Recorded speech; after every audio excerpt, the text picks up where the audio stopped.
Is this the driver you should be trying or even buying in 2021? Let's find out and let's do it now.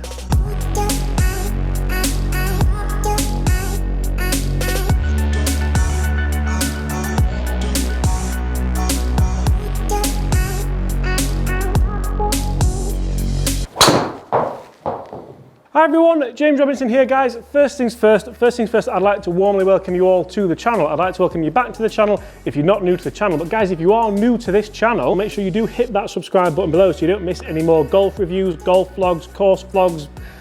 You get it's a golf channel basically. Today we're talking about the Wilson!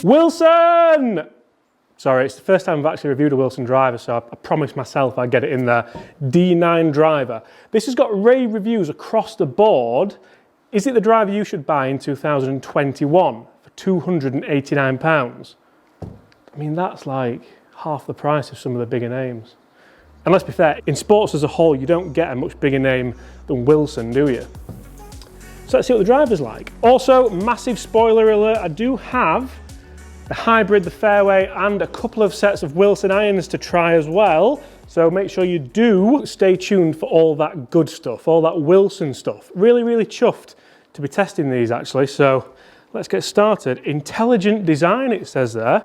Obviously not made for me, is it? We are going to get into the tech of this club as well. But first impressions are...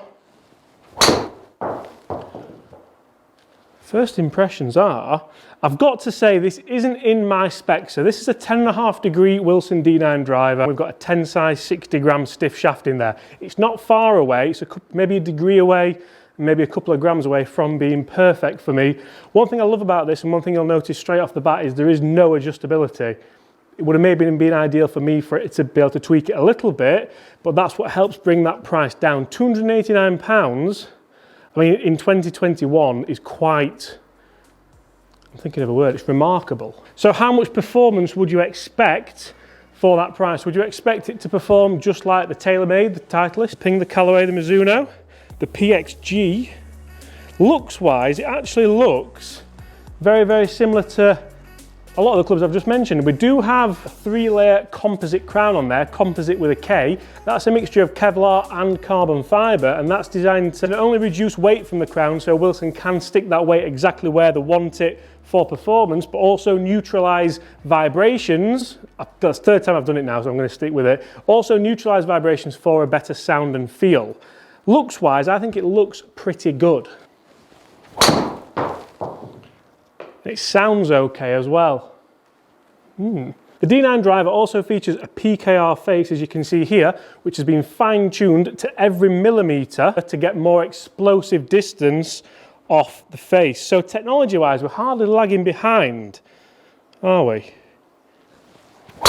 That was the best one yet. So I brought the spin rate down on that one, better strike, and that's starting to feel quite nice. Now, I'm not going to lie to you guys, and this may come as a bit of a shock to you, but I don't watch much YouTube golf.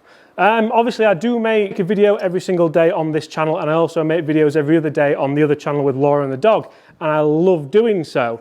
But the only real stuff I watch is Alex Etchers maybe when I want a laugh, and Liam when I want a laugh, and I don't watch any club reviews, but you do get a bit of a feeling for what people think about golf clubs through titles. And so many people titled this Wilson D9 review, the driver you should try, the driver you should buy, the driver you're not going to buy, but you probably should. So that got me thinking, maybe I should try it, you know. Anyway, I just thought maybe I should try it and give it a go. I might title it that as well, just to, it seems to irk people when you pick a similar title. Right. That's the first one I've really mishit. It's not done too bad. The spin stain, the spin's gone up at around 2.9, so it's getting up there a bit. But interestingly, I mean, I know we've got more loft on here than we would like, but those dispersions aren't horrendous, not by any stretch. And the real interesting thing for me is, who does this driver, who does it aspire to be in the bag of? Who's its target? Who's going to buy this driver? Is it people who are trying to play golf on a bit more of a budget? Remember, this is a £289 driver with a brand name Wilson. Wilson has always been a big, strong sporting name, and it's actually been a strong name in golf for quite some time. But at £289, are they underselling themselves? Are they undervaluing themselves? Are they missing out on a market where people think, well, it's that cheap, maybe it's not good enough? It also has a different weighting system in here as well. So you'll see the weight we have in the back of this driver is a 10 gram weight. They also offer a 3 gram super lightweight as well for people who are trying to really get that club head speed up a little bit. People like my dad.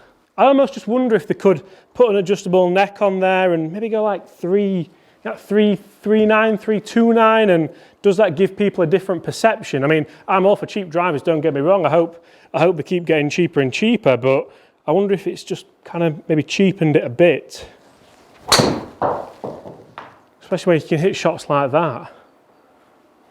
I mean, it sounds good. It sounds as good as anything I've hit. I can't deny that. It looks good as well. Right, let's hit. I'm going to hit a load of shots because I'm actually really enjoying the sound and the feel of it, and the ball flights aren't too bad either. So let's try and crank it up. Let's concentrate a little bit and see what we can get out there. Oh yes.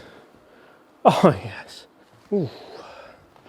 I think I've just put my hip out there actually. That wasn't good.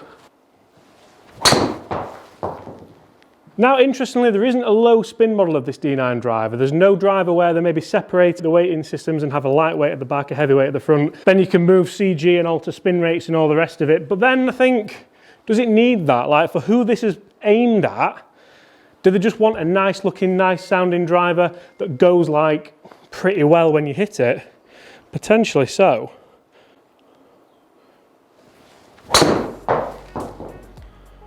See, there's a couple of drives that I've hit where I think that should be better. Like the spin's high, it might be the loft, but right, I'm gonna hit a couple more shots and we're gonna really see what we can get out there. We've hit 8 already. Dispersion's not bad. I've not really hit a bad shot with it, but I've not hit one where I think, yeah, like, you know what I mean?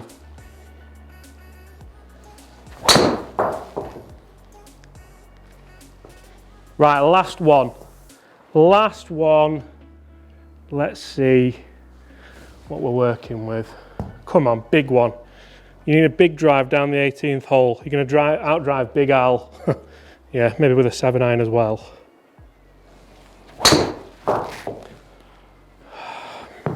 And that's why we don't try and outdrive Big Al, because it doesn't work. So we've saved the worst to last there, but that is 10 shots hit with the Wilson D9 driver. How did it feel? How does it look? And how did it perform? Felt good, looks good, performs like this. Really did get straight to the point there, didn't I? But here's the dispersion, 10 shots.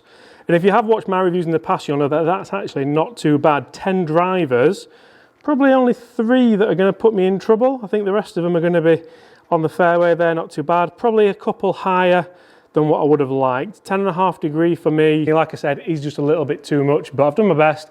I don't feel like it's made too much of a difference. But let's take a look at the numbers. Numbers for the Wilson D9 driver.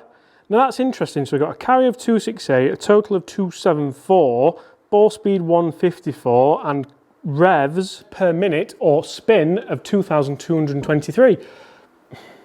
I kind of expected that. It's not bad by any stretch, is it? For £289, I think it is, nearly half the price of some of the bigger name drivers. That's probably a couple of yards short of where I would expect. Usually for me, 275 up to around 280 potentially.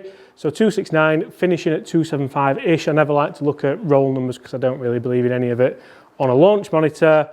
Not too bad. It did feel a little bit like hard work. I think the loft hasn't helped at 10.5 degree, but I've been just kind of nice and honest with you there. I would have preferred 9 or 9.5. I think you get what you pay for. Definitely, I think it's a good driver for the price. Looks great, it sounds phenomenal. Nice technology in it. I would have loved an adjustable loft sleeve on there to maybe play around with the face or even just the loft. But for £289, as I mentioned for the millionth time in this review, pretty good, I like it. Apart from that, guys, make sure you do stay tuned for the Wilson D9 3-wood and hybrid review and also the Wilson iron reviews, which I'm really looking forward to trying because, again, people rave about Wilson irons and I've not really tried any for a long time. Apart from that, guys, thank you so much. Make sure you do smash that subscribe button below. Leave us a like if you enjoyed that and hit those comments below, would you? Apart from that, I'll see you tomorrow. Bye.